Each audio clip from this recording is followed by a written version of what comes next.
Bienvenidos a Diarios del Terror y a la comunidad embrujada. Esta noche, el GPS exige sangre y el asfalto cobra vida. Ten cuidado, porque tomar un atajo podría costarte el alma. Hoy presentamos nuestro especial de cuentos de viernes, Carreteras Embrujadas. Ahora, apaguen las luces y pónganse los audífonos, porque el terror está tocando a tu puerta.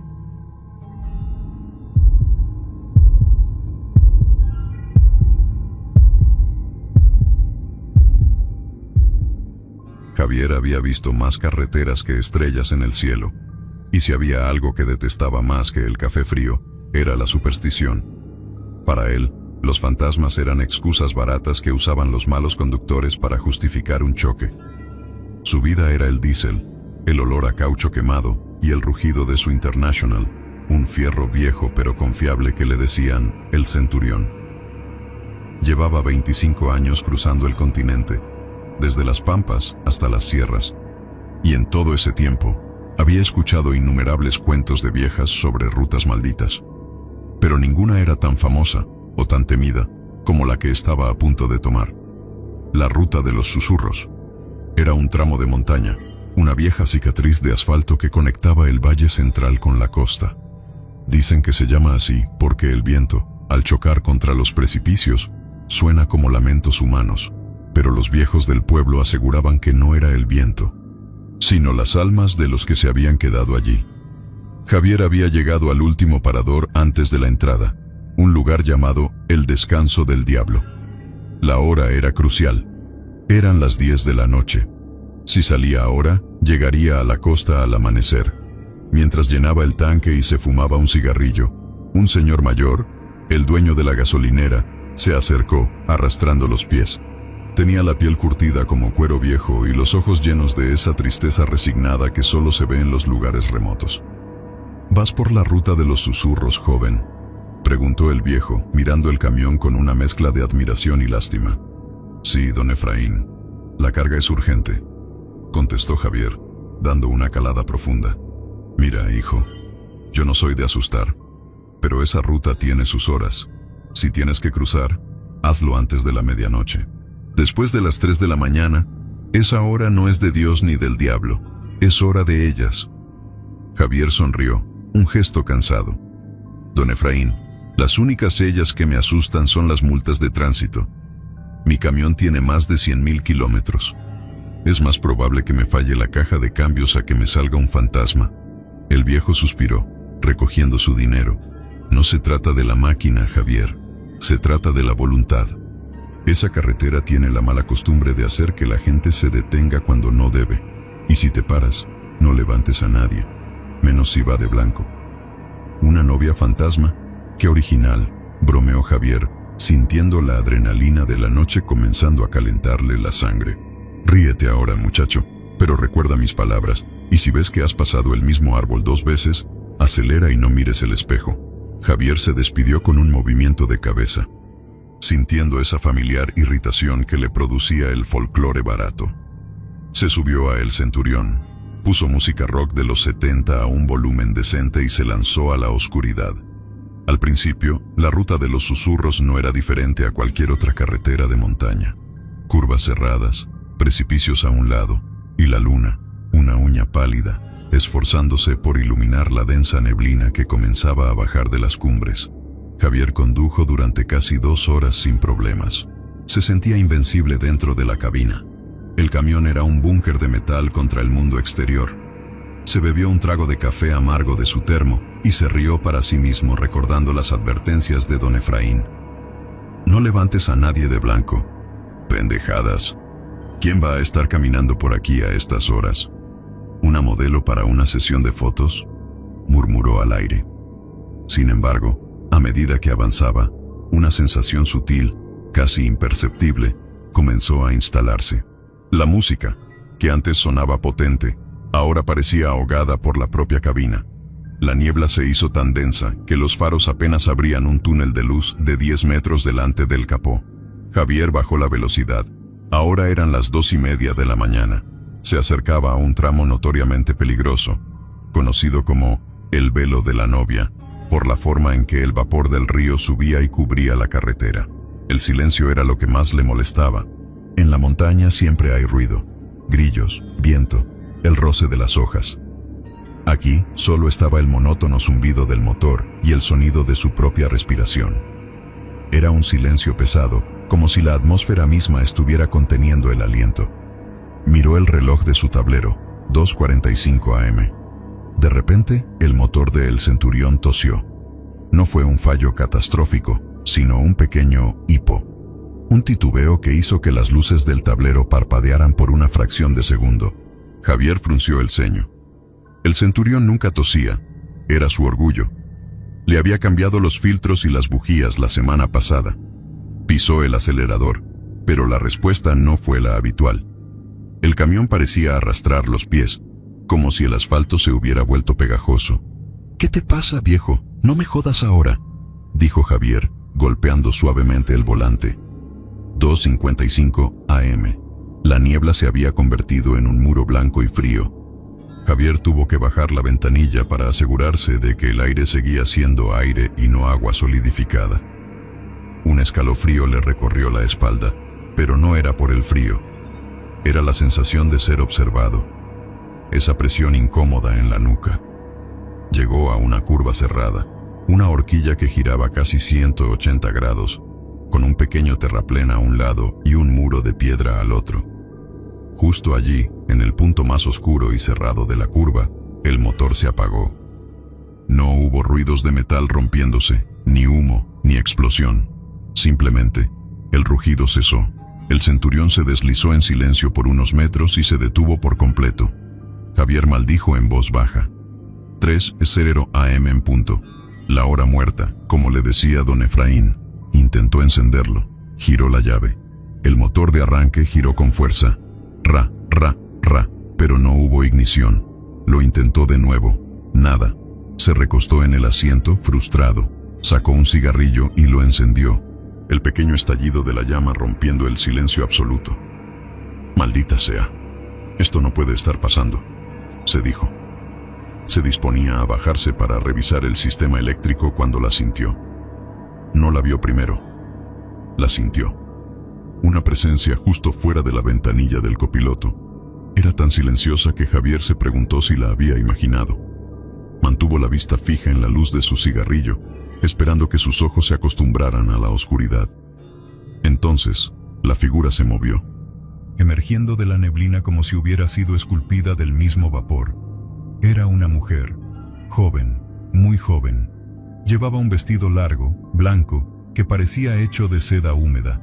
El color contrastaba de manera fantasmal con la oscuridad de la noche. Su cabello, negro azabache, le caía sobre los hombros, empapado. Lo más extraño era que no parecía tener frío. Estaba allí, inmóvil, mirando fijamente a Javier a través del vidrio sucio.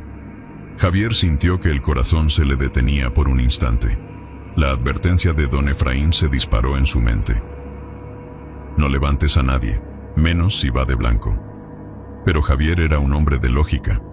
Estaba varado. Ella parecía real, aunque su palidez era chocante. Tal vez era una víctima de un accidente anterior, que había logrado salir del barranco y estaba en shock. Ella levantó una mano, sus dedos largos y delgados. Tocó la ventanilla, y el sonido fue un suave clic contra el vidrio. Javier dudó. No le gustaba el brillo en los ojos de ella, que parecían demasiado grandes y demasiado vacíos para una persona normal. Pero la cortesía, el instinto humano de ayuda, era fuerte. Además, ¿qué iba a hacer una muchacha en medio de la nada? Bajó la ventanilla unos centímetros.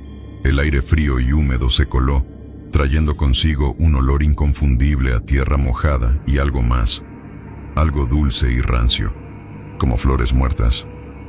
«Señorita, ¿está bien? ¿Qué hace aquí?», preguntó Javier, esforzándose por mantener su voz firme. La joven no respondió de inmediato. Solo ladeó la cabeza, como un pájaro que escucha un sonido extraño. «Necesito llegar al otro lado», dijo ella. Su voz era un susurro increíblemente suave, casi inaudible sobre el zumbido de los sistemas del camión. Parecía venir de muy lejos, resonando más en el interior de Javier que en el aire. Mi camión se detuvo. No arranca. Tendré que esperar a que amanezca para revisarlo. No puede esperar. Debe irse ahora, insistió ella, dando un paso lateral para acercarse más a la cabina. Créame, si pudiera, ya estaría a 100 kilómetros de aquí. Ella miró el asiento del copiloto, luego a Javier. Solo necesito un aventón hasta el cruce de las Tres Cruces. Está a unos kilómetros. El cruce de las Tres Cruces. Javier lo conocía. Era un punto peligroso. Una intersección donde 3 caminos de tierra se unían a la ruta de los susurros. Y sí, allí había 3 cruces de madera, puestas en memoria de una familia que se había despeñado hace años. Mire, señorita, no puedo. Y aunque pudiera, no la llevo hasta allá. Está lloviendo y, antes de que pudiera terminar la frase, ella se adelantó y abrió la puerta del copiloto. Javier se sobresaltó. No había escuchado el seguro, ni el sonido del metal. Ella simplemente abrió la puerta. La joven se deslizó dentro de la cabina con una gracia espectral. Cerró la puerta con un clic suave y se sentó, girando su rostro pálido hacia Javier. Ahora que la tenía tan cerca, Javier notó algo más perturbador. Sus ropas estaban completamente empapadas. El agua goteaba del bajo de su vestido al piso de goma del camión, pero ella no temblaba. De hecho, parecía irradiar un frío antinatural. «Gracias, Javier», dijo ella, usando su nombre. Javier se quedó helado. «¿Cómo sabe mi nombre?». Ella sonrió, y esa sonrisa no le gustó nada. Era una mueca pequeña, pero sus ojos no cambiaron, permaneciendo vacíos y fijos. «Lo sé. Ahora, por favor, arranca el camión. Se nos acaba el tiempo». Javier sintió un escalofrío que le recorrió el alma. Su instinto le gritaba, «¡Fuera! ¡Sal de aquí!». Pero estaba inmovilizado. La presencia de la joven era tan pesada y dominante que le costaba respirar. Tragó saliva, tratando de ser racional. Tal vez había visto su nombre en algún papel en el tablero. Sí, eso debía ser. «Mira, siéntate, voy a revisar la batería». Javier giró la llave, esta vez con más fuerza, casi con rabia. El centurión hizo su ruido de arranque. Ra, ra, ra, ra. Y entonces, para sorpresa de Javier, el motor rugió a la vida, potente y fuerte, como si nunca hubiera fallado. Javier se quedó mirando el tablero, aturdido. El motor estaba funcionando perfectamente. «Te dije que se nos acababa el tiempo», dijo la joven a su lado. Javier puso primera, sintiendo la tensión en sus manos. «Muy bien, te llevo. Pero si me haces un chiste, te bajo aquí mismo. ¿Entendido?». Ella asintió, su rostro inexpresivo. Javier soltó el freno y el centurión comenzó a rodar lentamente por la ruta de los susurros. El silencio dentro de la cabina era abrumador. La música se había apagado misteriosamente cuando el camión se detuvo, y Javier no se atrevía a encenderla de nuevo. «¿De dónde vienes?», preguntó él, tratando de iniciar una conversación normal. «De muy lejos», contestó ella, mirando la niebla que se arremolinaba fuera de la ventanilla. «¿Y qué hacías caminando por aquí?». «Es de madrugada. Estaba buscando un camino». «Bueno, esta es la ruta de los susurros. ¿A dónde vas exactamente?». «Al cruce de las Tres Cruces». «Pero no por la carretera principal. Debes tomar el desvío antes de la curva del diablo». Javier se rió nerviosamente. «¿El desvío? Señorita, ahí no hay desvío. Esa curva se llama así porque es un precipicio a un lado y un muro de roca al otro. Es el lugar más estrecho de toda la ruta». Ella giró la cabeza lentamente para mirarlo. Sus ojos eran oscuros y profundos. «Sí hay un desvío. Es pequeño. Una entrada que parece una grieta en la roca. Si conduces despacio, la verás». Javier sintió que la temperatura en la cabina bajaba aún más. Estaba seguro de que no había tal desvío. Había pasado por esa curva cientos de veces. Era un punto negro, famoso por los accidentes. «Mira, si estás tratando de asustarme, te lo digo de una vez. No me va a funcionar». «No estoy tratando de asustarte, Javier. Estoy tratando de guiarte». Llegaron a la famosa curva. Javier redujo la velocidad. El faro barrió la pared de roca. No había nada. Solo piedra sólida, musgo y la humedad escurriendo. «¿Lo ves? No hay nada. La carretera sigue recta». Mira más de cerca, ordenó ella, y esta vez, su voz tenía un tono que no admitía réplica. Javier se inclinó sobre el volante, forzando la vista. La roca era gris y rugosa, y entonces, justo donde la roca se unía al asfalto, vio algo. Era apenas una hendidura, un hueco lo suficientemente ancho para que pasara un coche pequeño, pero no un camión. Estaba cubierto de vegetación seca, como si nadie lo hubiera usado en décadas. ¿Esa grieta? Es muy pequeña. Mi camión no pasa por ahí, ni de broma. Sí pasa, está esperando que pases. Javier no quería hacer esto. Su lógica le gritaba que si intentaba meter el Centurión por ese agujero, destrozaría el lateral.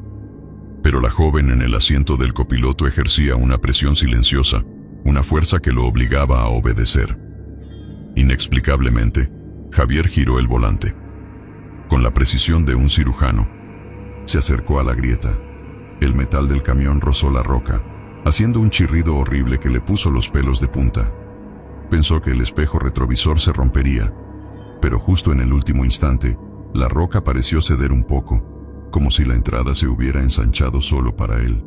Pasaron al otro lado. La luz de los faros reveló un camino de tierra estrecho, lleno de barro y maleza. No había sido usado en años. ¿A dónde diablos nos lleva esto?, preguntó Javier, con la voz temblorosa. Al cruce. Este es el camino viejo, el camino que nadie recuerda. Javier aceleró con precaución. El camino era traicionero. Se hundía y ascendía bruscamente, y la niebla aquí era aún peor, tan espesa que se sentía como si estuviera conduciendo dentro de una nube. ¿Por qué tenemos que ir por aquí? La carretera principal es más rápida. La carretera principal no te lleva a donde tienes que ir. ¿Y a dónde tengo que ir yo? Llevo una carga de repuestos para maquinaria pesada. Necesito llegar al puerto. Ella se quedó en silencio por un momento. Un silencio que se estiró y se hizo incómodo. Estás muy lejos de eso, Javier. Javier sintió un escalofrío. Miró su reloj.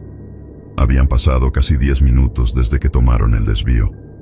Deberían estar sintiendo alguna diferencia de terreno, o al menos deberían haber cruzado algún arroyo. Pero todo se sentía igual: niebla, barro y árboles viejos.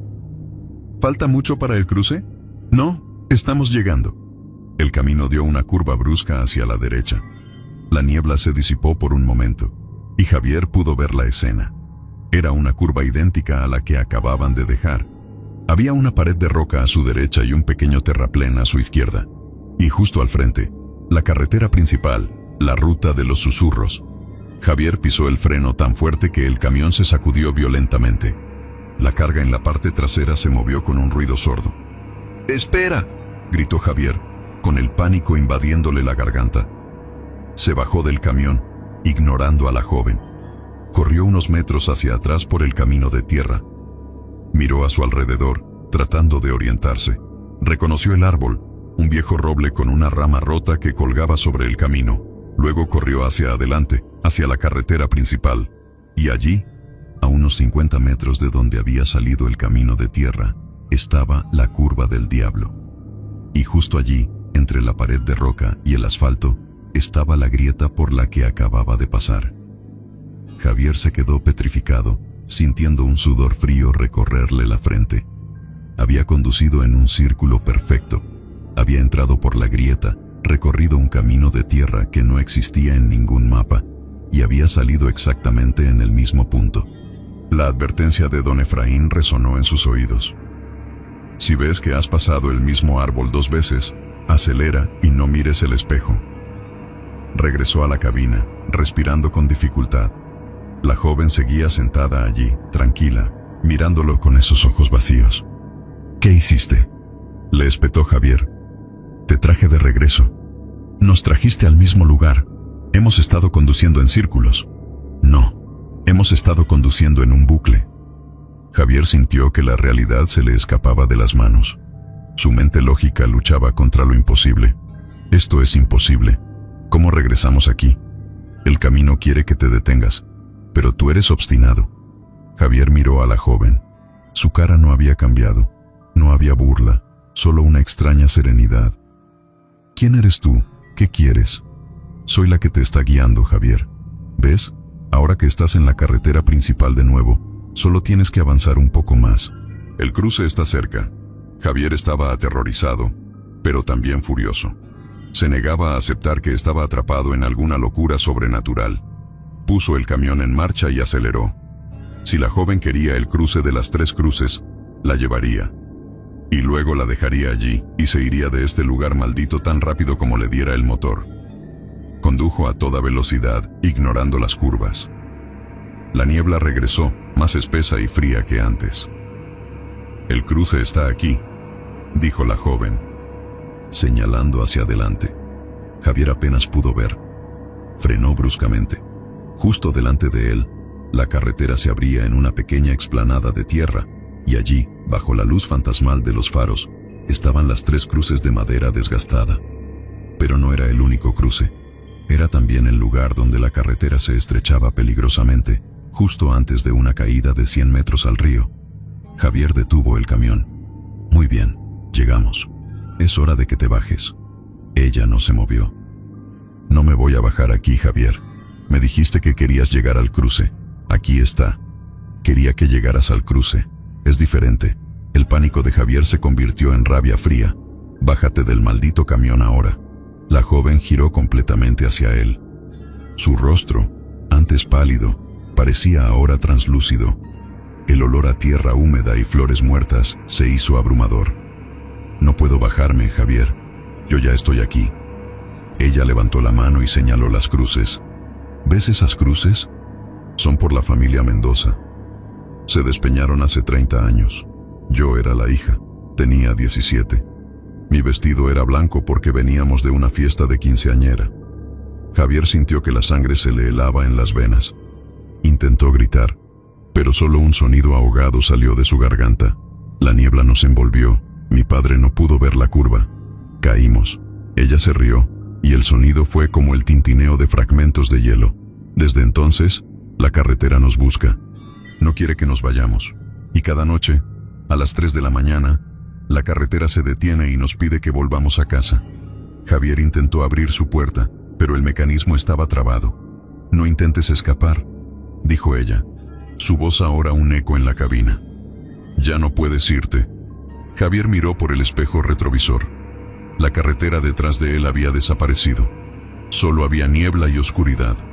Me detuve. Yo no quería parar. Pero paraste, y me subiste. Y ahora, el bucle comienza de nuevo. No importa cuántas veces intentes irte, la ruta de los susurros te devolverá al punto de partida. Estás atrapado. Y yo necesito un conductor. Alguien que me lleve. Javier sintió una presión física en su pecho. Miró a la joven, y en ese momento, supo que no estaba hablando con un fantasma.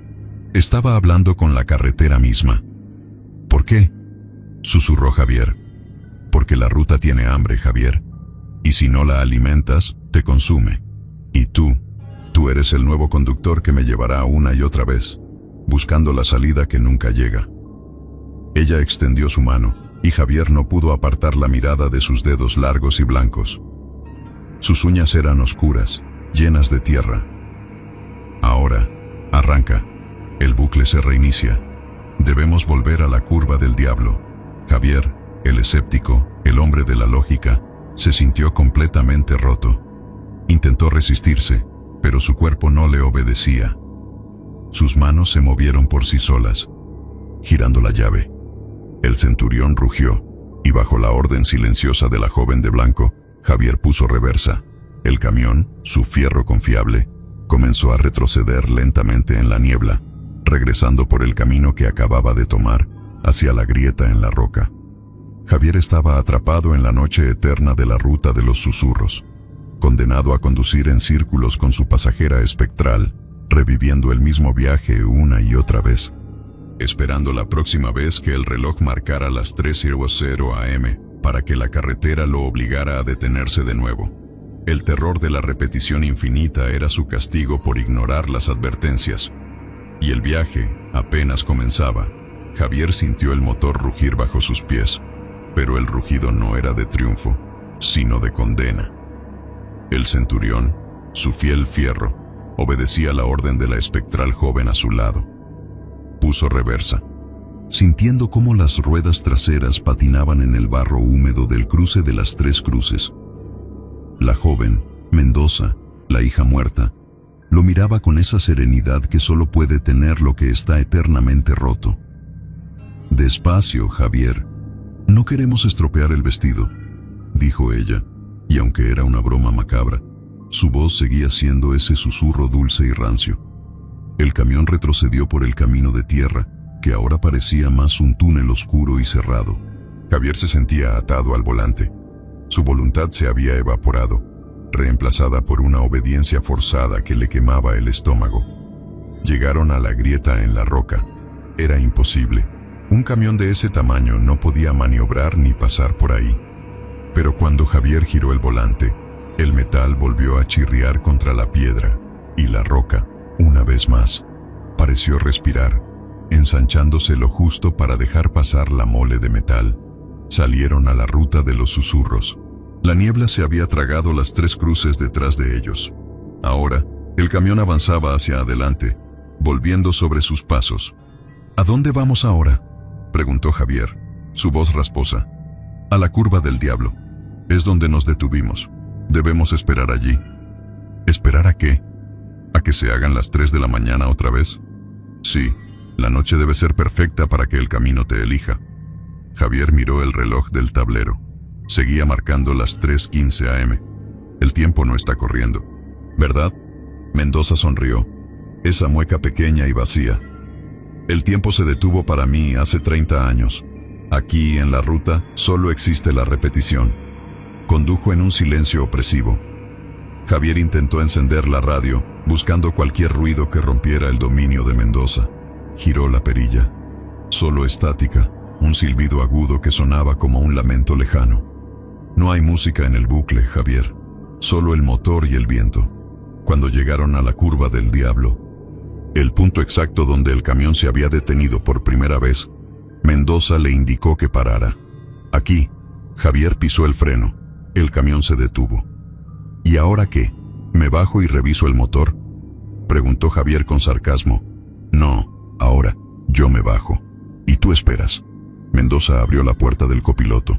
De nuevo, sin ruido de pestillo, sin esfuerzo, se deslizó fuera de la cabina, y al hacerlo, el aire helado y el olor a flores muertas se hicieron más intensos. Javier la observó. Ella caminó unos pasos, se quedó inmóvil, mirando la densa niebla. Su vestido blanco brillaba débilmente bajo la luz de los faros. Entonces, Javier se dio cuenta. Ella estaba esperando a ser recogida. Miró el reloj, 3:00 am. ¿Había pasado el tiempo o simplemente se había reseteado? De repente, el motor del Centurión tosió. El mismo hipo que había experimentado antes. Las luces del tablero parpadearon, y el motor se apagó. El silencio volvió, pesado y absoluto. Javier se recostó en el asiento. El pánico ya no era una oleada, era una marea constante que lo ahogaba lentamente. El bucle se reinicia.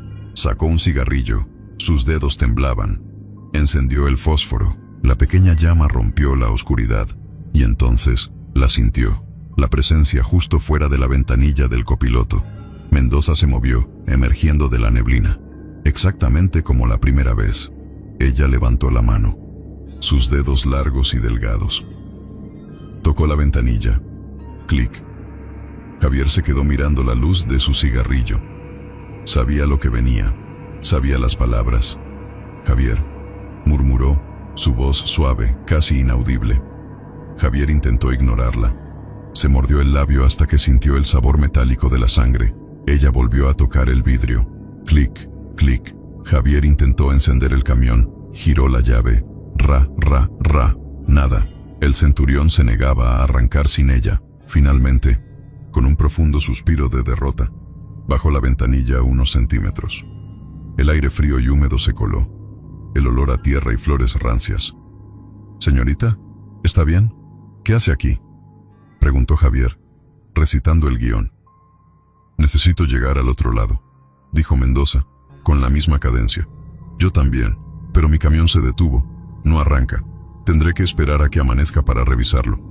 No puede esperar. Debe irse ahora. Javier intentó cambiar el diálogo. Mira, sé quién eres. Eres Mendoza, y sé que esto es un truco. Déjame en paz. La joven no reaccionó a la acusación. Su rostro permaneció inexpresivo. Solo necesito un aventón hasta el cruce de las 3 cruces.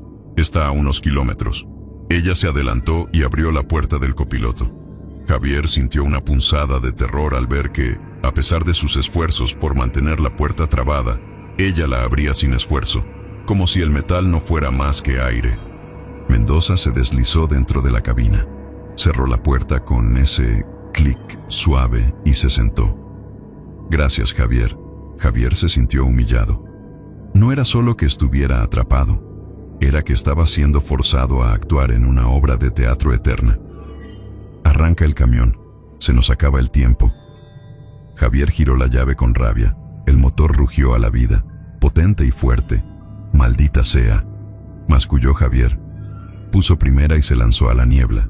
¿De dónde vienes?, preguntó él, con la voz plana, probando si la conversación era idéntica. De muy lejos, contestó ella.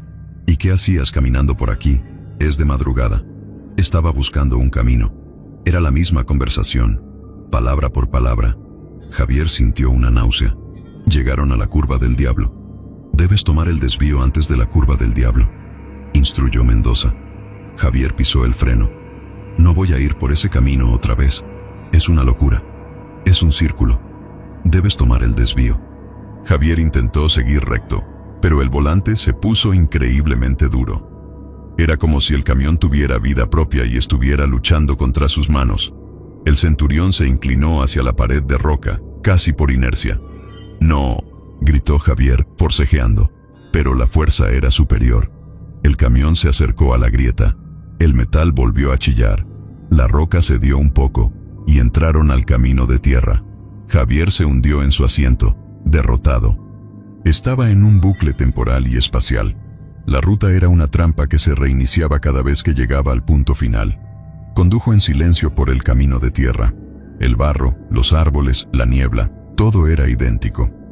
Estamos muy lejos de eso, Javier, dijo Mendoza cuando él intentó hablar de su carga. Llegaron a la curva brusca.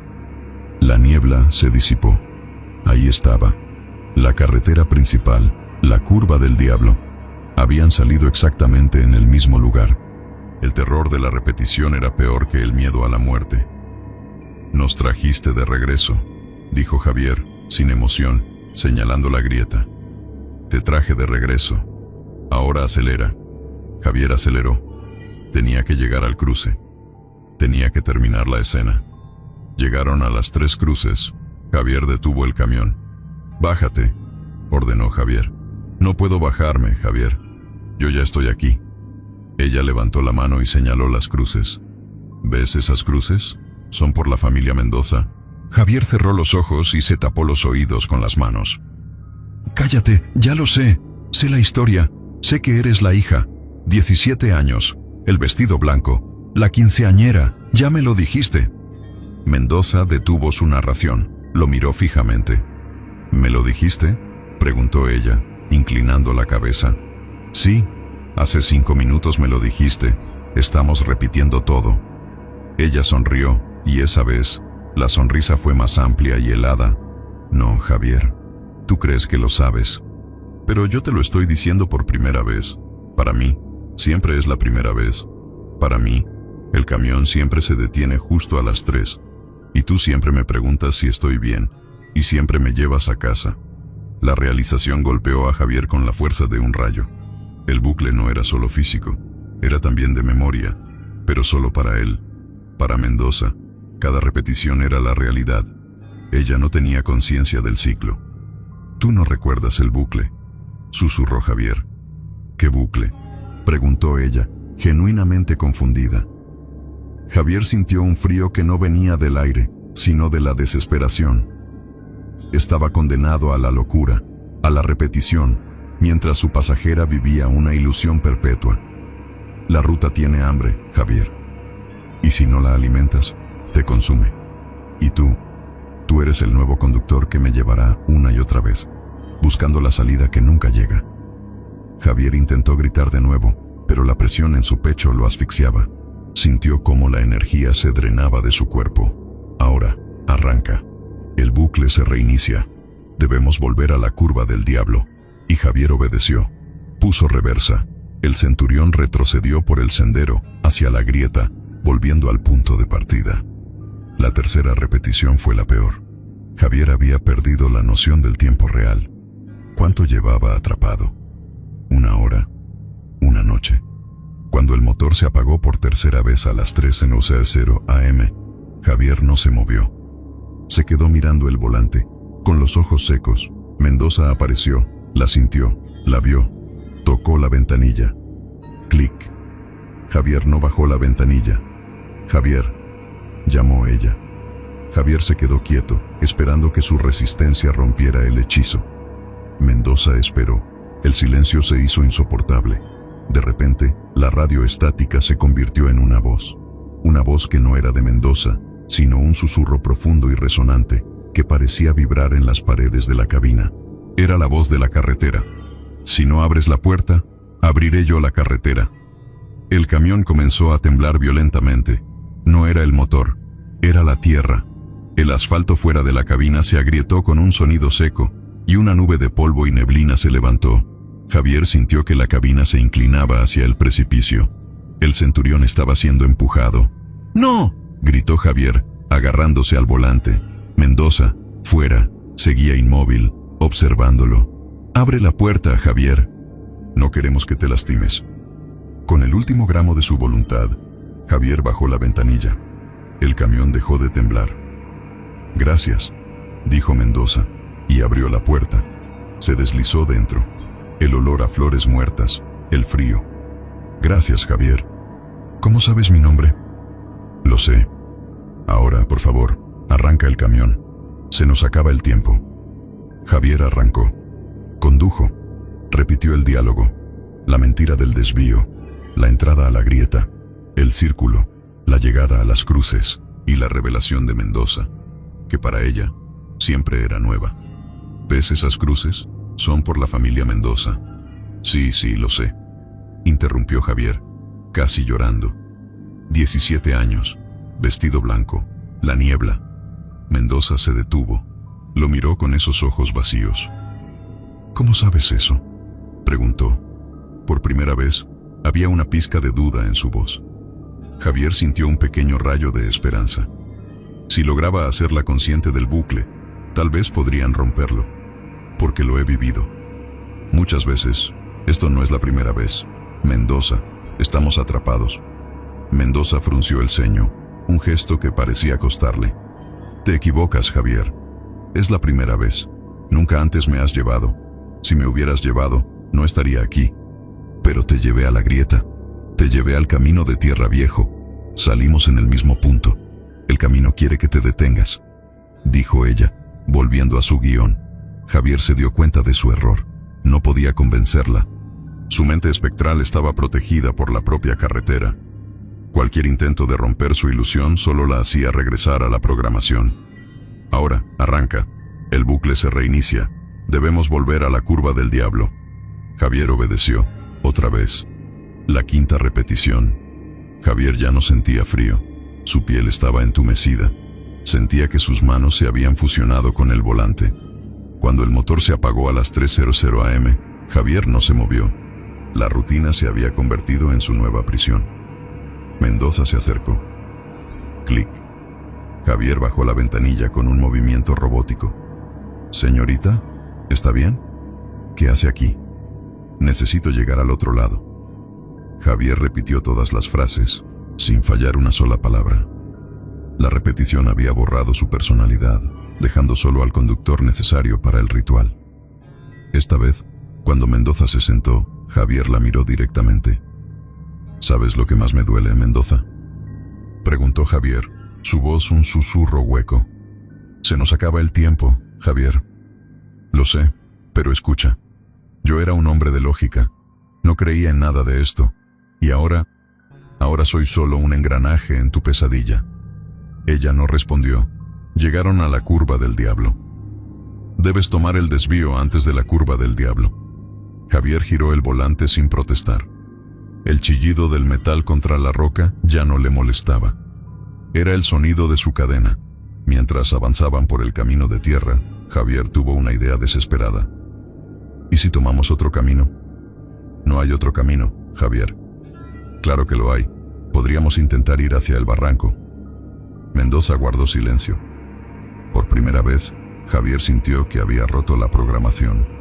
¿Por qué quieres hacer eso?, preguntó ella, con una nota de curiosidad en su voz. Si nos estrellamos, tal vez todo termine. Tal vez la carretera tenga que buscar otro conductor. Mendoza se rió. Ese sonido de fragmentos de hielo. La carretera no te dejará estrellarte, Javier. Te necesita. Eres el único que puede llevarme. Si mueres, el bucle se detiene, pero tú te quedas aquí, vagando como yo, hasta que la carretera encuentre otro camión. Prefiero vagar que repetir esta locura, dijo Javier. No lo entiendes. Si te quedas, te convertirás en parte de la niebla. Y la niebla sí que recuerda. Javier sintió un escalofrío que le llegó hasta los huesos. Ser parte de la niebla, consciente de la repetición infinita, pero incapaz de actuar, era una tortura peor que ser un conductor. Llegaron a la salida. El círculo se cerró. Javier aceleró hacia las Tres Cruces. Aquí está tu casa. No puedo bajarme, Javier. Yo ya estoy aquí. Ella comenzó la revelación. Javier la escuchó con una calma terrible. ¿Ves esas cruces? Son por la familia Mendoza. Se despeñaron hace 30 años. Yo era la hija. Mientras ella hablaba, Javier miró sus manos en el volante. Estaban pálidas, casi tan blancas como las de ella. El olor a tierra húmeda en la cabina no era solo de ella, ahora era el olor de Javier también. La ruta tiene hambre, Javier, y si no la alimentas, te consume. Y tú eres el nuevo conductor. Ella extendió su mano, y esta vez, Javier no sintió miedo, sintió resignación. Ahora, arranca. El bucle se reinicia. Debemos volver a la curva del diablo. Javier puso reversa, pero esta vez hizo algo diferente. Mientras el camión retrocedía, Javier encendió la luz interior de la cabina. La luz bañó a Mendoza. Parecía aún más pálida, casi luminosa. Y luego, Javier se miró en el espejo retrovisor. Su reflejo estaba allí, pero estaba difuso. Sus ojos estaban hundidos, rodeados de sombras profundas. Su cabello, antes negro, parecía cubierto de una capa de humedad gris. Y lo peor, en su rostro, había una expresión de vacío, la misma serenidad inexpresiva que tenía Mendoza. Javier no solo estaba conduciendo el bucle, estaba empezando a parecerse a su pasajera. El centurión se deslizó de vuelta a la curva del diablo. Javier detuvo el camión. El motor tosió. 3:00 AM. El motor se apagó. Javier se quedó en silencio. Mendoza se bajó y esperó. Javier cerró los ojos. Sabía que la próxima vez que abriera la ventanilla, su voz sería más un eco, y su piel sería aún más blanca. Estaba siendo absorbido por la ruta de los susurros. La octava repetición. Cuando Mendoza tocó la ventanilla, clic. Javier sintió una leve irritación, como un ruido molesto que interrumpe el sueño. Ya no sentía terror, solo una profunda fatiga. Abrió la ventanilla. «Señorita, ¿está bien? ¿Qué hace aquí?» «Necesito llegar al otro lado». Esta vez, Javier no intentó cambiar el guión. Era inútil. Mendoza se subió. «Gracias, Javier». «Lo sé», murmuró Javier. Arrancó. El camión respondió con el rugido que ahora era el sonido de su castigo. Condujeron hacia la grieta. «Debes tomar el desvío antes de la curva del diablo». Javier giró el volante. Pero al acercarse a la pared de roca, notó algo. Vio el reflejo fugaz de algo en el espejo lateral. No era la roca. Era algo más. Javier frenó. Miró fijamente el espejo. La niebla se movía, y por un instante vio un rostro. Era un rostro viejo, de piel curtida como cuero viejo. Tenía los ojos llenos de esa tristeza resignada. Don Efraín, el dueño de la gasolinera, no era el viejo en persona. Era su rostro, proyectado en la neblina, mirándolo con una mezcla de lástima y horror. «Te lo advertí, muchacho. La voz de don Efraín parecía venir del propio motor. No levantes a nadie de blanco. Javier sintió que se le revolvía el estómago. La carretera estaba jugando con él, usando sus propios recuerdos y advertencias para atormentarlo. Mendoza, ajena a todo, insistió. Javier, el desvío. Se nos acaba el tiempo. Javier ignoró la visión y entró a la grieta. El camión chilló. Mientras conducía por el camino de tierra, la voz de don Efraín se desvaneció, reemplazada por el silencio de la cabina. Llegaron al cruce, las 3 cruces. Cuando Mendoza comenzó la revelación, Javier se adelantó. La ruta tiene hambre, dijo Javier, repitiendo la frase de ella. Mendoza se quedó en silencio, sus ojos fijos en él. La ruta se alimenta de la esperanza y la lógica. Yo era un hombre lógico, Mendoza, y ahora, mira. Javier levantó su mano y la puso sobre el metal frío del tablero. Estoy tan frío como tú, y mi piel es tan blanca como tu vestido. Me estoy convirtiendo en la niebla. ¿Estás cansado, Javier? No. Estoy aprendiendo. Estoy aprendiendo el guión. Y pronto, ya no necesitarás hablar. Yo conduciré, y cuando me convierta completamente en niebla, seré la ruta misma. Y tú, seguirás buscando un camino que no existe. Mendoza pareció por primera vez genuinamente perturbada. Había una fisura en su serenidad espectral. No, eso no puede pasar. Tú eres el conductor. Lo soy. Pero la ruta es más grande que tú y que yo. Javier puso reversa. El camión se movió. Arranca. Debemos volver a la curva del diablo, ordenó Mendoza, su voz ligeramente más aguda. Lo haré, dijo Javier. Pero en el próximo bucle, no voy a preguntar si estás bien. Solo voy a conducir. El centurión retrocedió por el camino de tierra, llevando a Javier, el conductor condenado, de vuelta a las 3:00 m, a la eterna repetición de la ruta de los susurros. La noche era infinita, y la esperanza, el último combustible que la carretera estaba quemando en su alma. Estaba a punto de dejar de ser Javier, el camionero escéptico, para convertirse en el próximo susurro en la montaña. La 9ª repetición fue el último clavo en el ataúd de la voluntad de Javier. Cuando el centurión tosió y se detuvo a las 3:00 am, Javier no sintió la oleada de pánico ni la rabia, solo un vacío profundo. Sus manos, ahora de un color gris pálido y frío, se quedaron quietas sobre el volante. Había cruzado la frontera entre el miedo y la resignación. Estaba tan cerca de ser niebla como de ser carne. Mendoza apareció. La sintió como una baja de temperatura. El clic en la ventanilla. Javier no se movió, no habló. No se dignó a bajar el vidrio. Solo miró hacia adelante, hacia el muro de niebla. Mendoza esperó. El silencio era diferente esta vez. No era el silencio opresivo de la carretera, sino un silencio tenso, como si la obra de teatro se hubiera detenido por un fallo técnico. Javier, llamó ella, su voz suave y persistente. Nada. Ella volvió a tocar el vidrio, esta vez con más insistencia. Clic, clic, clic. Javier sintió la presión de la carretera, ese tirón invisible que lo obligaba a interactuar. Se resistió, usando la última chispa de su humanidad, la terquedad del camionero que no acepta órdenes de nadie. Entonces, la puerta del copiloto se abrió. Mendoza no esperó. Se deslizó dentro de la cabina, empapando el asiento de goma. Javier, se nos acaba el tiempo, dijo ella, mirándolo. Había una ligera confusión en sus ojos.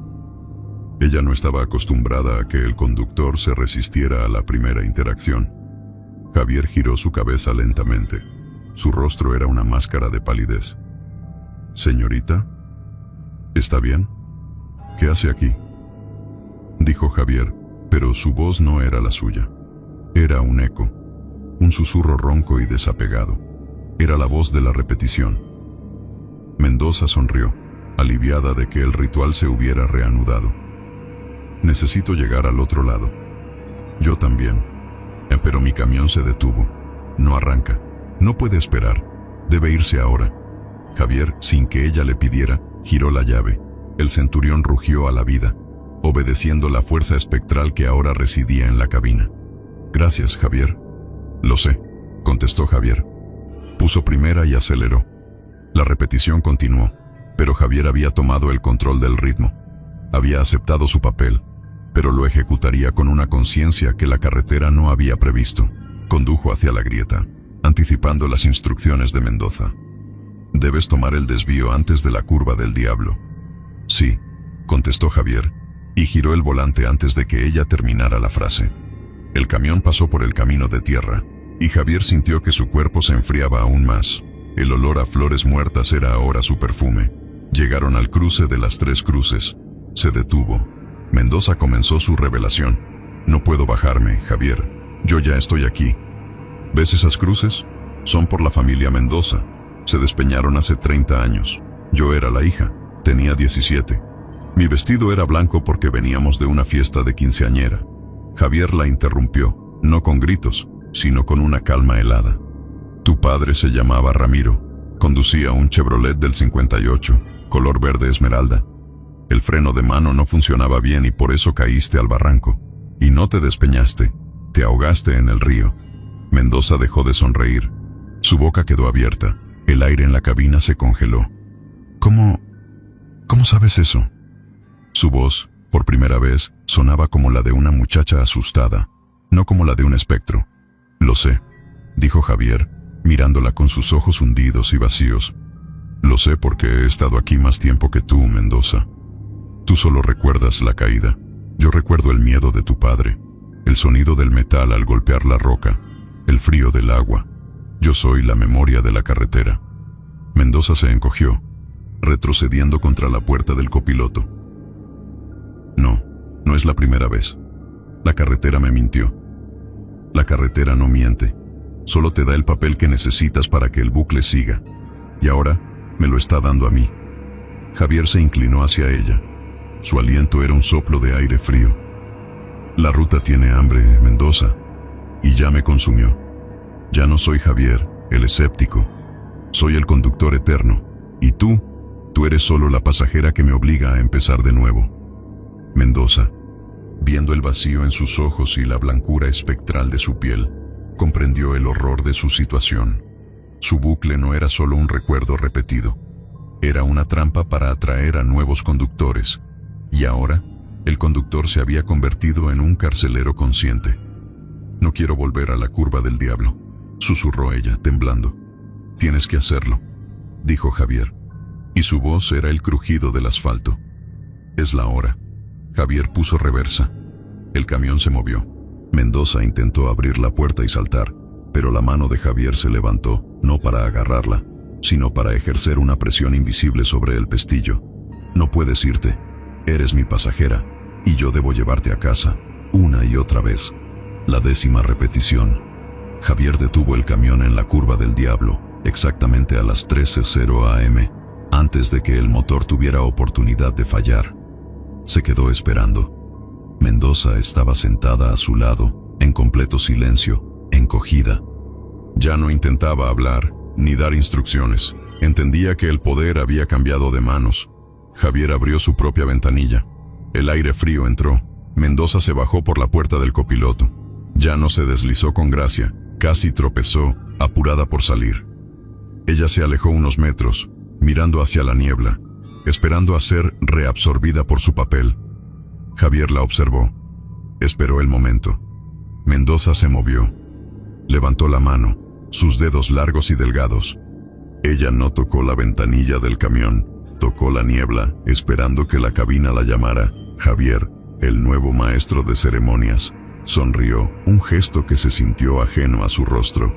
«Mendoza», llamó Javier, su voz un eco hueco. Ella se giró con miedo. «Señorita, ¿está bien? ¿Qué hace aquí?» Mendoza se acercó lentamente a la ventanilla, como un animal acorralado.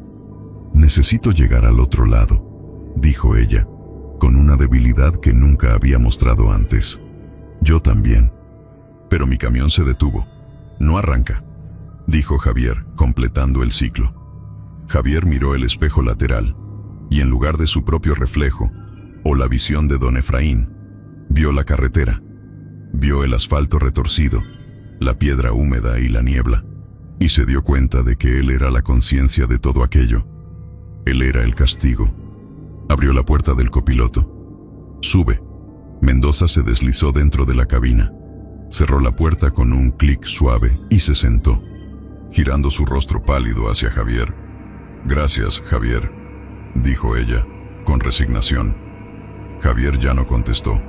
«Lo sé». Simplemente puso el camión en marcha. El centurión rugió, un sonido potente y frío. Javier tomó el volante. Ya no había necesidad de música, ni de cigarrillos. Solo el zumbido monótono del motor y el viento. Condujo hacia la grieta en la roca. Al pasar, el metal no chilló. La roca lo abrazó en silencio. Javier había dejado de luchar. Se había convertido en la ruta de los susurros. Al llegar al cruce de las 3 cruces, Javier detuvo el camión. «Hemos llegado a casa, Mendoza», dijo. Ella no protestó, solo se quedó mirando las cruces de madera. «¿Ves esas cruces?», preguntó ella, la voz casi inaudible. «Sí, las veo», dijo Javier. «Y sé por qué están ahí». Mendoza no continuó la historia. Entendió que su audiencia ya conocía el guión. Javier se recostó en el asiento, sintiendo el frío de la noche eterna. «La ruta tiene hambre», dijo Javier, cerrando el ciclo. «Y si no la alimentas, te consume. Y tú eres la pasajera que me llevará una y otra vez, buscando la salida que nunca llega». Javier puso reversa. El centurión comenzó a retroceder lentamente en la niebla. Pero esta vez, cuando la luz de los faros barrió la carretera principal, no había grieta, no había curva del diablo, solo niebla. Javier se dio cuenta de que el bucle se había roto, no por el escape, sino por la absorción total. Él era ahora el guardián del fragmento de carretera. El centurión se desvaneció lentamente en la niebla, su metal, su pintura, su conductor, todo volviéndose un tono fantasmal de blanco. El camión se convirtió en un espectro, un fantasma rodante que ahora patrullaba la ruta de los susurros, condenado a la repetición.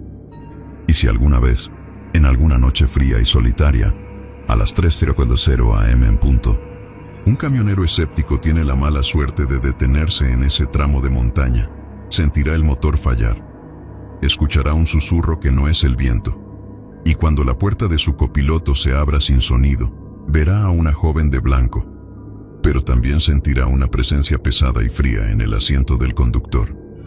Y si logra ver a través de la niebla, verá el rostro pálido y vacío de un hombre, el conductor que ya no es Javier, esperando para llevar a su pasajera a un destino que nunca llega. Dicen los viejos de El descanso del diablo, que a veces, cuando la niebla es espesa, se puede escuchar el rugido de un camión internacional viejo, el centurión, y un lamento doble, el de la muchacha que nunca llegó a casa, y el del camionero que nunca pudo irse. Y esos, mis amigos, son los verdaderos susurros de la carretera.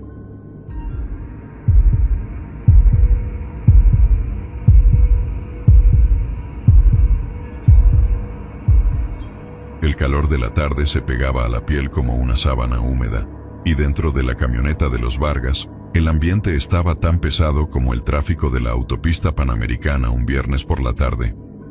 Ricardo Vargas, al volante, tenía la frente perlada de sudor a pesar del aire acondicionado que luchaba heroicamente contra el sol de fuego. Llevaban casi 8 horas de viaje, y el objetivo, la casa de la abuela en la costa, donde prometían brisa y pescado frito, parecía un espejismo cruel. «Ricardo, ¿seguro que vamos bien?», preguntó Elena, su esposa, desde el asiento del copiloto. Elena era la brújula moral y logística de la familia, siempre con un ojo en el mapa de papel que, para ella, era mucho más confiable que cualquier chatarra tecnológica. «Claro que vamos bien, vieja. Mira, lo dice aquí», contestó Ricardo, señalando la pantalla de su teléfono, donde una aplicación nuevecita, de esas que prometen milagros, mostraba la ruta. Se llamaba El Navegante Plus, y Ricardo la había descargado esa mañana, entusiasmado por las reseñas que aseguraban que te hacía ahorrar horas esquivando peajes y congestiones. En la parte de atrás, el panorama era el de cualquier viaje largo con adolescentes y niños pequeños.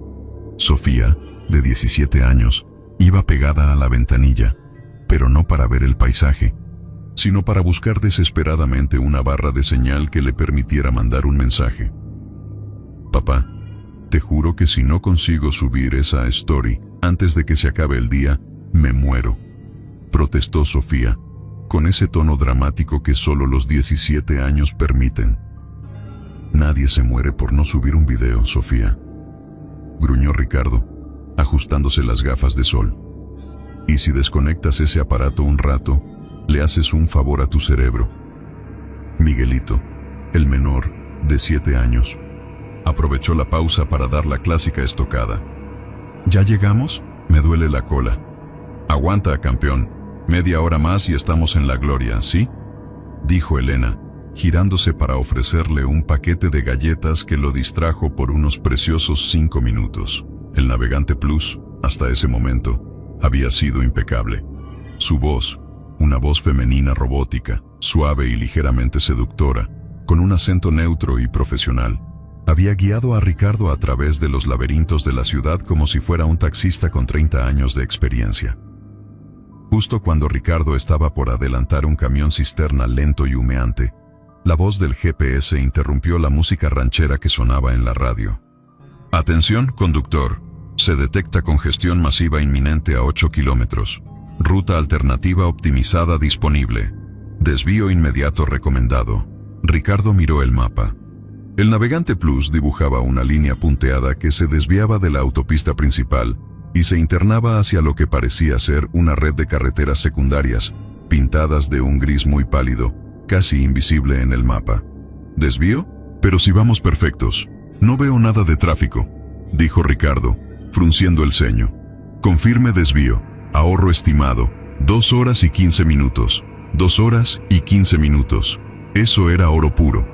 Significaba llegar antes del anochecer, cenar temprano y evitar la peor parte del calor. Dale, Ricardo, vamos, apremió Elena. La promesa de llegar temprano era demasiado tentadora. Bien, navegante, tú mandas, dijo Ricardo, y presionó el botón de aceptar en la pantalla. La voz del GPS respondió con una satisfacción que sonó ligeramente diferente, más grave, quizás. Desvío aceptado. Preparen la maniobra. En 200 metros. Gire a la derecha en la carretera secundaria sin nombre. La carretera secundaria sin nombre. Ricardo la vio. Era una abertura estrecha en el muro de vegetación que bordeaba la autopista, marcada por un viejo cartel de madera que había perdido la pintura hacía décadas. Parecía más una brecha utilizada por los lugareños para cortar camino que una vía oficial. Parece un atajo de mula, comentó Sofía, levantando la vista de su teléfono. Es un atajo inteligente, hija. Hay que confiar en la tecnología, sentenció Ricardo. Puso la direccional y, con un ligero temblor, giró la camioneta, abandonando el rugido familiar de la autopista por un silencio repentino y envolvente. El cambio fue inmediato y brusco. El asfalto liso y bien mantenido de la autopista se convirtió en un concreto agrietado y lleno de baches. La vegetación, que antes se mantenía a raya, ahora se alzaba a ambos lados de la vía como 2 paredes verdes, altas y densas, bloqueando casi por completo la luz del sol de la tarde. En cuestión de segundos, la temperatura dentro del carro pareció bajar, pero no por el aire acondicionado, sino por una humedad fría que se colaba por las rendijas. ¡Ay, Dios mío! ¿Y esto qué es?, exclamó Elena, sintiendo un escalofrío. Ricardo redujo la velocidad. El camino era tan estrecho que si venía un carro en sentido contrario, tendrían que hacer malabares para pasar. Tranquila, Elena, es solo un atajo rural. Ya verás que pronto salimos a una carretera mejor. Pero mientras más avanzaban, peor se ponía. Las grietas en el concreto eran tan profundas que Ricardo tenía que esquivarlas, haciendo que la camioneta diera saltos y que los pasajeros se golpearan contra los cinturones de seguridad. Miguelito dejó de comer galletas. Papá, ¿por qué está tan oscuro? Sofía, por primera vez en horas, guardó su teléfono. No hay señal de nada, papá. Ni siquiera una barra fantasma. Eso sí que hizo que Ricardo se sintiera incómodo. No tener señal era inusual, incluso en carreteras remotas. Miró el mapa en el Navegante Plus. La línea azul que representaba su ruta se había vuelto más gruesa, más intensa. Pero el mapa de fondo estaba casi en blanco. No había nombres de pueblos, ni ríos, ni otras carreteras secundarias. Solo la línea azul marcando su avance en la nada. Navegante, ¿cuánto falta para volver a la carretera principal?, preguntó Ricardo en voz alta. Hubo una pausa, y luego la voz robótica, pero ahora definitivamente más lenta y resonante, respondió. Conduciendo en la vía muerta. Distancia restante. Desconocida. Confía en la ruta. Elena se enderezó en su asiento como si le hubieran puesto una inyección de adrenalina. ¿Vía muerta? ¿Qué es eso? Ricardo, sácanos de aquí. Ahora. Ricardo sintió que el estómago se le encogía. Vía muerta. El nombre le sonó a leyenda urbana, a esas historias que te cuentan en las gasolineras sobre caminos que nadie usa porque están malditos. Intentó girar el volante para buscar un lugar donde dar la vuelta, pero la carretera no lo permitía. A ambos lados, los arbustos y árboles viejos estaban tan entrelazados que formaban una barrera impenetrable. Ya voy a buscar dónde dar la vuelta, no te alteres, dijo Ricardo, tratando de sonar tranquilo, aunque sus manos sudaban sobre el volante. Advertencia, conductor, desviarse de la vía muerta no está permitido en este momento. La voz del GPS sonó grave, casi autoritaria. Ricardo se rió, un sonido nervioso y seco. No permitido. ¿Quién lo prohíbe? Tú. Es mi camioneta y yo decido dónde ir. Intentó hacer una maniobra de 3 puntos para retroceder, pero justo en ese instante, el GPS emitió un bip agudo y la pantalla se puso de un rojo intenso. El sistema de navegación ha tomado el control temporal de la dirección y la velocidad.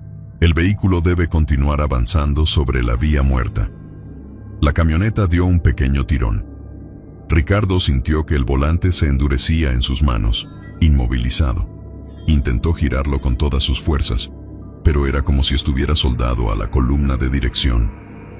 El vehículo aceleró ligeramente por sí solo. ¿Pero qué demonios? Elena, mira esto.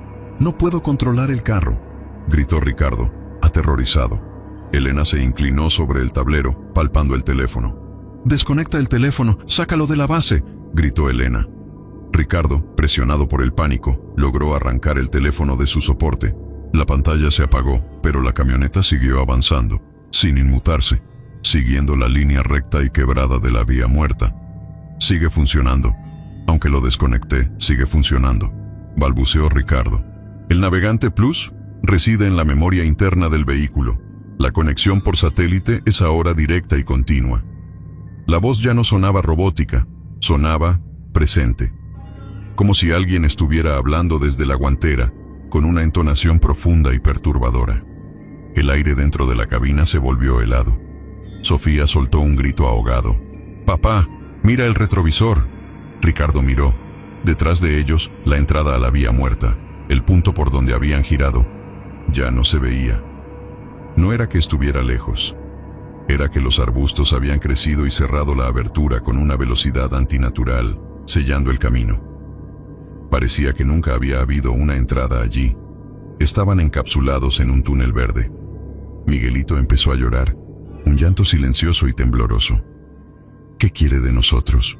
¿Por qué nos hizo venir aquí?», preguntó Elena, su voz llena de desesperación. Ricardo se obligó a respirar hondo. Tenía que ser el fuerte. Tenía que pensar. Es una falla en el sistema, un error de programación. Tenemos que encontrar una forma de reiniciarlo, de pararlo. No es una falla, Ricardo Vargas, dijo la voz, que ahora usaba su nombre. Es el camino que deben seguir. Este es el único camino. Y deben tener paciencia, porque este camino exige un tributo. El tributo. La palabra resonó en el silencio de la camioneta. El sol terminó de esconderse, y la vía muerta se sumió en una oscuridad casi total. Ricardo encendió las luces altas, pero apenas iluminaban 10 metros delante de ellos. La luz reflejaba en algo extraño. No era la neblina habitual, sino una especie de polvo fino, blanquecino, que flotaba en el aire estancado. «¿Qué es ese polvo?», preguntó Elena, limpiando el parabrisas con el dorso de la mano. En ese momento, la voz del Navegante Plus se hizo más alta. como si el micrófono se hubiera acercado a sus oídos. Están conduciendo sobre los que ya pagaron. La vía muerta fue construida hace mucho tiempo, cuando no había respeto por los límites. Fue construida sobre el cementerio de la misión de San Judas. El polvo que respiran es el recuerdo de los huesos rotos. Un gemido escapó de Elena. Sofía se abrazó a su hermano pequeño, que estaba histérico. Ricardo sintió un frío que le recorrió la columna vertebral. Un cementerio. Estaban conduciendo sobre tumbas. Eso explicaba la sensación de pesadez, el aire muerto. Tú eres una aplicación tonta. No puedes hablar así. Estás asustando a mis hijos, gritó Ricardo, golpeando el tablero con su puño. Soy mucho más que una aplicación, Ricardo. Soy el custodio de este camino. Y mi propósito es asegurar que se respete la regla fundamental. La vía muerta no da paso gratis. La camioneta, todavía bajo el control invisible, pasó sobre un bache particularmente grande, y el golpe hizo que la guantera se abriera. De ella cayó un pequeño objeto de metal, el llavero de la camioneta de repuesto, con la insignia brillante de la marca. El Navegante Plus requiere que dejen una ofrenda para permitirles continuar. Un objeto de valor que compense el uso de esta ruta sagrada. ¿Una ofrenda? Estás loco, masculló Ricardo. No estoy loco, estoy completo. Elijan un objeto valioso, o uno de sus pasajeros quedará atrás para alimentar el camino. Elena soltó un grito desgarrador. Sofía y Miguelito se aferraron a sus padres, entendiendo que el juego, si es que alguna vez lo fue, había terminado. Esto era real, estaban atrapados, y la entidad que controlaba el vehículo y el camino exigía un precio. Ricardo miró a Elena, cuyos ojos reflejaban la luz de la pantalla roja del GPS. Luego miró hacia el asiento trasero, donde sus hijos se acurrucaban, temblando. No vamos a dejar a nadie, navegante. Ni se te ocurra, dijo Ricardo, su voz temblando por primera vez. Entonces el objeto debe ser de un valor incalculable. Algo que duela dejar atrás, algo que pruebe su desesperación por salir. La camioneta se detuvo de golpe. El silencio que siguió fue atronador, roto solo por la respiración entrecortada de la familia. Estaban en medio de la vía muerta. El camino parecía terminar unos metros más adelante, donde la oscuridad era tan densa que no se veía nada. El motor seguía encendido, pero el control era nulo. Tienen 60 segundos para colocar la ofrenda en el tablero. Si eligen un objeto trivial, el sistema seleccionará a su pasajero más joven. Ricardo sintió la bilis subirle por la garganta. Miguelito. El GPS quería a Miguelito. No, por favor, suplicó Elena. Empezó a buscar frenéticamente en su bolso, sacando la cartera, el maquillaje, buscando algo que pudiera ser considerado valioso. Tiene que ser algo de verdad, algo que nos importe, dijo Ricardo, sintiendo que el pánico le nublaba el juicio. Miró a su alrededor. ¿Qué tenían que fuera tan valioso? La camioneta misma, pero no podían dejarla. El dinero no era suficiente. Las joyas, tal vez, pero Elena solo llevaba su anillo de matrimonio. Mi anillo, dijo Elena, quitándose el aro de oro de su dedo anular, con la respiración entrecortada. No, Elena, es demasiado importante. Cállate, Ricardo, es lo que tenemos, le gritó ella, y arrojó el anillo de matrimonio sobre el tablero. El anillo rodó un poco y se detuvo justo debajo de la pantalla roja del GPS. La voz se rió, un sonido seco y raspado que erizó el cabello de todos. Un lazo, un compromiso, un buen comienzo. La pantalla roja se apagó y se iluminó con una luz verde enfermiza. El motor rugió y la camioneta volvió a avanzar, pero ahora muy lentamente, como si estuviera arrastrando un peso inmenso. La primera ofrenda ha sido aceptada. Ahora, continúen. Pero el viaje es largo, familia Vargas. Y no crean que un solo anillo será suficiente. Ricardo miró hacia atrás, al tablero. El anillo de Elena ya no estaba, había desaparecido. Se lo tragó, susurró Sofía, con los ojos como platos. El camino se abrió un poco más adelante, revelando un paisaje desolador. El concreto había desaparecido por completo y ahora conducían sobre tierra y piedras.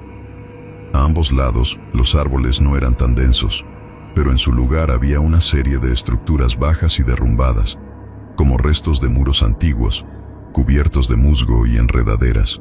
«Mira, Ricardo», dijo Elena, señalando por la ventanilla, con el dedo temblando. Entre las ruinas se levantaban cruces de madera podridas y lápidas inclinadas, apenas visibles bajo la escasa luz de la luna que se filtraba a través de las copas de los árboles. La vía muerta no solo pasaba por encima del cementerio, era el cementerio. El Navegante Plus les había llevado directamente al corazón de un lugar donde el descanso eterno había sido interrumpido a la fuerza. La camioneta avanzó unos 100 metros más, hasta que llegaron a un punto donde la carretera estaba completamente bloqueada. No por la vegetación, sino por una enorme y pesada reja de hierro forjado, oxidada y cubierta de espinas, que se extendía de pared a pared. Era la entrada a algún tipo de propiedad abandonada, o quizás la salida sellada del viejo cementerio. «Estamos atrapados», dijo Ricardo, sintiendo que la desesperación lo invadía. «Alto, segunda parada obligatoria», anunció el GPS. La luz verde parpadeó rápidamente. «El camino está cerrado. Para abrir la puerta de hierro, se requiere una segunda ofrenda de mayor valor». «Ya te dimos mi anillo. Era lo más valioso que teníamos», gritó Elena, con la voz rota por el llanto. «El valor es relativo. El anillo era un símbolo de compromiso. El camino ahora requiere algo que represente el futuro, algo que garantice el paso». Ricardo sintió un escalofrío. Futuro. Sofía, todavía abrazando a Miguelito, se llevó la mano al cuello. Llevaba una pequeña cadena de oro, un regalo de su abuela, con un diminuto dije de la Virgen de Guadalupe. Era lo único de valor que poseía. «Mi cadena», dijo ella, con un hilo de voz. «No, Sofía», dijo Ricardo. «El tiempo corre, familia Vargas. La vía muerta no tolera la indecisión. La segunda opción es dejar al pasajero adolescente para que su juventud alimente el cementerio». El corazón de Ricardo se detuvo. Sofía, su hija, llena de vida y de futuro. «Toma la cadena, tómala», gritó Sofía, quitándose la cadena con tal fuerza que se hizo un pequeño corte en el cuello. La arrojó al tablero, donde el pequeño dije de oro brilló por un instante antes de desaparecer, absorbido por el mismo lugar donde se había ido el anillo. «Aceptado. El futuro ha sido pagado». Se escuchó un chirrido metálico, largo y espantoso, como si un gigante estuviera arrastrando sus uñas sobre una pizarra. La pesada reja de hierro, cubierta de óxido, comenzó a abrirse lentamente, revelando la oscuridad total del otro lado. Ricardo sintió un alivio fugaz, pero fue reemplazado inmediatamente por el terror. Habían sacrificado dos objetos invaluables, y el GPS había dejado claro que no había terminado. «Continúen, familia Vargas. La vía muerta es larga, y aunque han pagado el acceso, el peaje por la salida es el más alto». La camioneta avanzó a través de la reja abierta, y tan pronto como la pasaron, el hierro volvió a cerrarse con un golpe seco y definitivo. Estaban en un túnel de árboles, y la luz de la luna ya no llegaba. Solo las luces de la camioneta, débiles y amarillentas, iluminaban el camino. Ahora, el camino no solo era estrecho y lleno de baches. Estaba flanqueado por lo que parecían ser pequeñas colinas de tierra y piedra, alineadas en filas precisas. No eran montículos naturales, eran tumbas. Mientras avanzaban, la voz del Navegante Plus se hizo más íntima, más malévola. «Ahora que están aquí, deben saber la verdad. Esta vía no fue abandonada por accidente. Fue abandonada porque la gente que la construyó y la gente que la usó primero olvidó el respeto, y el cementerio les cobró. Algunos dejaron sus carros, otros dejaron sus vidas». Elena se tapó la boca para contener un grito. Ricardo notó algo. En medio de los montículos de tierra, justo al borde de la carretera, había restos de vehículos antiguos, cubiertos de lodo y musgo. Carros oxidados, volcados, como esqueletos de metal devorados por la tierra, los que no habían podido pagar el peaje. «Miren bien», Familia Vargas. El camino siempre cobra. Y ustedes, que vienen cargados de vida, son una deuda muy atractiva. El GPS les había llevado a un lugar donde la tecnología había despertado algo antiguo, algo hambriento, y el precio por desobedecer la ruta original, por buscar atajos, estaba siendo pagado con sus posesiones más queridas. Pero Ricardo sabía que la siguiente demanda no sería un objeto. El Navegante Plus ya había dejado claro su apetito, y el camino, la vía muerta, estaba esperando a su siguiente víctima. La camioneta avanzó en la penumbra, cada metro ganado un paso más cerca del final del camino, o del final de la familia. La camioneta avanzó en la penumbra, cada metro ganado un paso más cerca del final del camino, o del final de la familia. El Navegante Plus había absorbido el anillo de Elena y la cadena de Sofía, y ahora, el silencio dentro de la cabina era tan denso que casi se podía masticar. Miguelito había dejado de llorar, pero se aferraba a su madre con una fuerza desesperada, con la cara hundida en la tela de su camisa. Sofía miraba fijamente hacia adelante, sus ojos grandes y secos, como si el pánico hubiera quemado sus lágrimas. «Maldita sea, ¿qué es lo que quiere?», murmuró Ricardo, más para sí mismo que para Elena. Sus manos seguían pegadas al volante, aunque no tenía control. El vehículo se movía a unos 10 kilómetros por hora, bamboleándose sobre los montículos de tierra que eran las tumbas. «Quiero respeto, Ricardo Vargas», respondió la voz del GPS, con una calma que era peor que cualquier grito.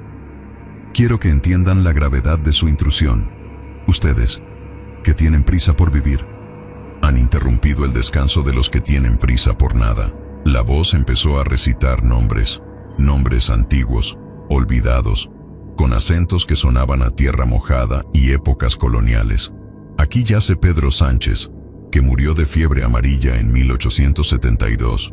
Aquí descansa María de la Cruz, que perdió a sus hijos en el parto. Y aquí, en la rueda delantera de su vehículo, está el descanso final de Fray Lucas, el sacerdote que intentó detener la construcción de esta vía». Cada nombre era un escalofrío. El aire se sentía más pesado, y Ricardo juró que el olor a polvo y humedad había sido reemplazado por un tenue y nauseabundo aroma a incienso viejo y tierra removida. De pronto, la camioneta se detuvo de nuevo, esta vez con un chirrido de frenos que no venía del motor, sino de la propia estructura del camino. Ricardo miró hacia adelante, y su corazón dio un vuelco. La vía muerta se había convertido en un lodazal. No era solo barro, era un pozo de lodo negro y espeso que cubría la carretera de lado a lado, imposible de cruzar sin hundirse. La luz de los faros apenas penetraba la superficie viscosa. Tercera parada obligatoria. El camino está blando. Para cruzar el pantano de la memoria, el Navegante Plus requiere una ofrenda que represente su pasado. Algo que demuestre que entienden la carga de lo que dejan atrás. Elena se llevó las manos a la cabeza. «¿Qué más podemos dar? Ya te dimos mi vida y el futuro de mi hija». «El pasado es el cimiento de su identidad, Elena. Sin él, son solo viajeros perdidos. Piensen en un objeto que les haya sido legado, que lleve el peso de una vida anterior. Tienen 45 segundos». Ricardo sintió la presión del tiempo. 45 segundos. Si no actuaban rápido, la amenaza del GPS se cumpliría. ¿Qué era lo que más le dolía perder de su pasado? Su mente voló a un objeto que llevaba puesto todos los días, un recuerdo constante de su padre, don Jorge Vargas, que había muerto hacía 5 años. Era un reloj de pulsera, de esos viejos, con correa de cuero gastado y una caja plateada que había pasado por 3 generaciones. No valía una fortuna en el mercado, pero para Ricardo era invaluable. Era el último vínculo físico con la figura que le había enseñado a conducir y a ser hombre. «Mi reloj», musitó Ricardo, sintiendo que el aire se le escapaba. Elena se dio cuenta inmediatamente. Sabía lo que ese reloj representaba. El dolor se reflejó en sus ojos, pero la alternativa era inaceptable. «Dáselo, Ricardo, ya», urgió Elena, con la voz ahogada. Ricardo se desabrochó el reloj. La correa, suave por los años de uso, se sintió extrañamente fría en su palma. Miró el cristal. donde la aguja de los segundos seguía marcando el tiempo, un tiempo que ahora se sentía robado. Con la mano temblándole, arrojó el reloj al tablero, cayó con un tintineo sordo y, al igual que los objetos anteriores, se desvaneció, succionado por la oscuridad detrás de la pantalla del GPS. Aceptado. El legado ha sido honrado. La luz verde se encendió y el motor de la camioneta rugió con una fuerza renovada, un sonido más grave y profundo. El vehículo se deslizó hacia el lodazal. Ricardo sintió que las ruedas patinaban por un segundo, pero luego, como si una fuerza invisible estuviera levantando la camioneta, atravesaron el barro sin hundirse. Cuando salieron del pantano, el camino se abrió en una pequeña explanada. A la izquierda, Ricardo distinguió una estructura de piedra antigua y medio derrumbada, cubierta de hiedra. Parecía ser una capilla o el campanario de la misión de San Judas que el GPS había mencionado. El GPS, satisfecho con su último botín, se había quedado en silencio, un silencio que era casi más aterrador que su voz. «Tenemos que salir de aquí», dijo Ricardo, su voz baja y urgente. «Esto no va a parar. Él no va a parar hasta que nos deje sin nada, o sin alguien». Elena asintió, mirando la estructura de piedra con ojos esperanzados. «Si salimos del carro, tal vez perdamos la conexión con ese demonio. Él está en la memoria del vehículo, no en el aire». Ricardo tiró del seguro de la puerta. Estaba bloqueada. «Están cerradas», gritó, tirando de la manija con todas sus fuerzas. «Error. El vehículo es mi santuario. Nadie abandona la vía muerta sin mi permiso». La voz había regresado, más fuerte, más resonante que nunca. Ahora, no solo salía de la guantera, parecía envolverlos, emanando de los parlantes y del propio metal de la camioneta. El precio del pasado ya fue pagado. Ahora, el camino requiere una ofrenda de presente, algo que demuestre su voluntad de sobrevivir. Ricardo sintió un frío cortante. Presente. Eso significaba algo físico, algo de su propia carne y hueso. Miró a Miguelito, que seguía abrazado a Elena. No podía ser él. «¿Qué quieres? Dime de una vez», rugió Ricardo, golpeando el tablero. «Quiero la luz. La vía muerta es oscura, y la luz es vida. Uno de ustedes debe sacrificar su capacidad de ver, para que yo pueda ver por ustedes». La exigencia era monstruosa. Ceguera. Un ojo. Elena soltó un grito de horror. «¡No! ¡Eso es inhumano!». «Son ustedes quienes eligieron el camino inhumano. Tienen 60 segundos para elegir quién dejará el don de la vista. Si no eligen, la oscuridad se llevará al pasajero más joven». Ricardo sintió la desesperación absoluta. 60 segundos. La ceguera de un hijo, o la muerte de otro. No había elección. «Yo lo haré», dijo Ricardo, sintiendo la adrenalina correr por sus venas. «Yo soy el conductor. Yo soy el que te desobedeció. Tómame a mí». «Oh, Ricardo, qué noble. Pero el sacrificio debe ser puro, debe ser desprendimiento. El conductor me es útil con ambos ojos. No, debe ser uno de los pasajeros». El navegante Plus estaba jugando con ellos, saboreando el terror. Sofía se soltó de Miguelito. Su rostro, pálido, se acercó al tablero. «Toma mi ojo», dijo Sofía, con una voz sorprendentemente firme, aunque temblaba de pies a cabeza. «Toma mi ojo, pero deja a mi hermano». «Sofía, no», gritó Elena, tratando de agarrarla. «Qué admirable. El futuro se sacrifica por la inocencia. Una excelente ofrenda». La pantalla del GPS se iluminó con un brillo rojo y blanco, tan intenso que cegó momentáneamente a Ricardo. «Cierra los ojos». «¡Sofía!», gritó Ricardo. Pero antes de que Sofía pudiera reaccionar, Miguelito, que había estado observando a su hermana y a sus padres en pánico, hizo lo inesperado. El niño, con la valentía desesperada de un animal acorralado, sacó de su bolsillo un pequeño juguete. Era un carrito de carreras de metal, rojo brillante, que había sido su favorito desde que tenía 4 años. Dormía con él, comía con él, y era su posesión más preciada. «Toma mi carro, gritó Miguelito, extendiendo el brazo y arrojando el carrito al tablero.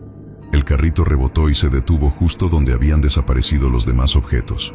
El navegante Plus se quedó en silencio. La luz cegadora se atenuó. Un juguete, un objeto infantil, trivial. ¿Creen que esto compensa el don de la vista? Es mi favorito. Lo quiero más que a mis ojos. Sollozó Miguelito con la voz quebrada. Hubo una pausa, larga y opresiva, que estiró los nervios de la familia hasta el límite. Interesante. El niño ofrece su tesoro, el que define su inocencia, el objeto que le da alegría, en lugar de un órgano. El miedo del niño es tan puro como su ofrenda. La luz roja parpadeó. Aceptado. El terror del inocente es un combustible exquisito. El carrito rojo desapareció. El motor de la camioneta dio un salto brusco. El vehículo aceleró por la explanada, dirigiéndose directamente hacia la ruina de piedra que Ricardo había visto antes. «¡Nos va a estrellar!», gritó Elena. Ricardo intentó forzar el volante, pero seguía inmovilizado. El navegante Plus los estaba llevando a un punto de colisión. Justo antes de impactar contra la pared de piedra, el vehículo giró bruscamente y se detuvo a pocos metros de la estructura. El GPS emitió un sonido de satisfacción profunda. El camino es un laberinto, familia Vargas. Y han llegado al centro. Miren a su alrededor. Ricardo miró por la ventanilla. Estaban rodeados por los restos de la vieja misión. La explanada era en realidad un patio central, y en el medio se alzaba una fuente seca, de piedra negra, que parecía haber sido tallada hace siglos. Pero lo más perturbador no eran las ruinas, eran los sonidos. Afuera, en la oscuridad, se escuchaban susurros, voces bajas, como un coro de lamentos, que parecían venir de la tierra misma. No eran palabras claras, sino quejidos de dolor y frustración. Los muertos están inquietos, el olor a miedo es potente esta noche, y su presencia aquí es una interrupción insoportable. El aire se hizo aún más frío, y en ese momento, Ricardo notó que Miguelito estaba tosiendo. No era una tos nerviosa, era una tos profunda, húmeda, que le sacudía todo el cuerpo. «Miguelito, ¿qué tienes?», preguntó Elena, palpándole la frente. «Tiene fiebre», susurró Elena, aterrada. «Está ardiendo. La vía muerta es un lugar de frío y olvido. La vida, aquí, se consume rápidamente. Si permanecen en mi vehículo, el calor de la vida del más joven será la siguiente ofrenda». El navegante Plus estaba utilizando el clima y la atmósfera del cementerio como arma. El interior del vehículo se había convertido en una cámara frigorífica que drenaba la energía de Miguelito. «Tenemos que sacarlo de aquí», dijo Ricardo, la voz ronca por el miedo y la rabia. Tiró de la manija de la puerta con desesperación, pero seguía bloqueada. «No hay salida, el vehículo es mi extensión». Ricardo miró la ventanilla del conductor. El vidrio estaba cerrado y sellado, pero era la única opción. «Elena, agárralos fuerte», gritó Ricardo. Agarró el extintor de incendios que guardaba debajo del asiento del conductor. Era un cilindro pesado.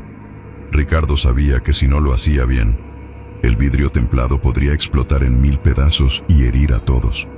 Pero no había tiempo para pensar. Con un grito de pura frustración, levantó el extintor y golpeó la esquina superior de la ventanilla. ¡Crack! El sonido fue ensordecedor en el silencio de la vía muerta. El vidrio se rompió, pero no se hizo añicos. Solo se rajó en un patrón de telaraña. «Desobediencia. Castigo», rugió el GPS. La camioneta se sacudió violentamente. Las luces del tablero parpadearon. Y un olor a cable quemado llenó la cabina. El aire acondicionado, que había estado soplando aire gélido, se apagó de golpe. Ricardo golpeó de nuevo la ventanilla, concentrando toda su fuerza en un punto. ¡Boom! Esta vez, el vidrio cedió, cayendo en grandes fragmentos opacos sobre el asiento y el suelo. El aire gélido de la cabina fue reemplazado por el aire de la noche, que, aunque húmedo y pesado, se sentía más cálido que el infierno tecnológico que habían creado. «¡Salgan! ¡Rápido!», ordenó Ricardo. Con un esfuerzo conjunto, Elena empujó a Miguelito a través de la abertura de la ventanilla.